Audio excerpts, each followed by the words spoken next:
Mayat pria ditemukan mengapung di embung terpus di Desa Beketel, Kecamatan Kayen, Kabupaten Pati, Jawa Tengah pada Senin, 4 Mei 2026.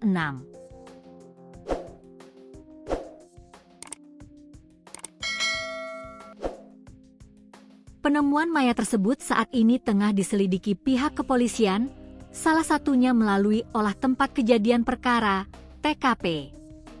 Setelah menerima laporan, kami segera mendatangi TKP dan melakukan serangkaian tindakan kepolisian, termasuk penataan saksi serta evakuasi korban, kata Kapolsek Kayen AKP Parsa, Senin. Polisi juga menyelidiki keterkaitan antara penemuan mayat dan ceceran darah di embung tersebut. Menurut penjelasan Parsa, ceceran darah itu ditemukan warga pada Sabtu, 2 Mei 2026, malam.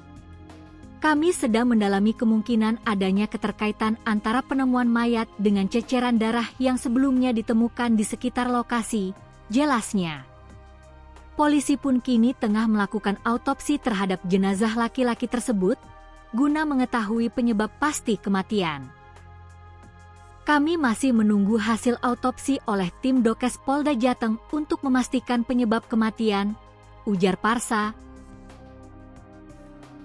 Mayat laki-laki tersebut ditemukan pertama kali pada Senin pagi, pukul 6.30 WIB oleh seorang petani. Hal itu bermula saat petani tersebut melihat benda mencurigakan mengapung di permukaan embung.